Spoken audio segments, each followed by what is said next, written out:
Nakararanas po ngayon ng thunderstorm ang ilang panig ng Calabarzon. Ayon po sa Pag-asa, apektado ng thunderstorm advisory ang Rizal, Laguna, Batangas at ilang panig ng Quezon. Tatagal ang nasabing babala hanggang 11:44 ng umaga. Pinaalerto po ang mga residente mula sa banta ng baha o landslide. Asahan din ang mga thunderstorm sa iba pang panig ng bansa sa mga susunod na oras hanggang sa weekend at sa Lunes, National Heroes Day. Higit na mataas ang tsansa ng ulan sa halos buong bansa kasama ang Metro Manila sa bandang hapon o gabi. Base naman po yan sa rainfall forecast ng Metro Weather. Posible ang heavy to intense rain sa ilang lugar kaya maging alerto po sa baha o landslide. Sa ngayon po kasi umiiral din ang easterlies at nagpapaulan sa eastern section ng Luzon at Visayas ayon sa Pag-asa.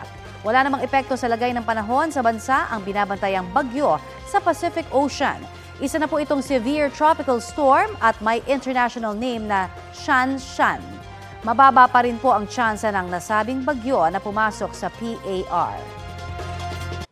Kapuso, para sa mga maiinit na balita, mag-subscribe sa GMA Integrated News sa YouTube. Sa mga kapuso naman abroad, subaybayan nyo kami sa GMA Pinoy TV at sa www.gmanews.tv.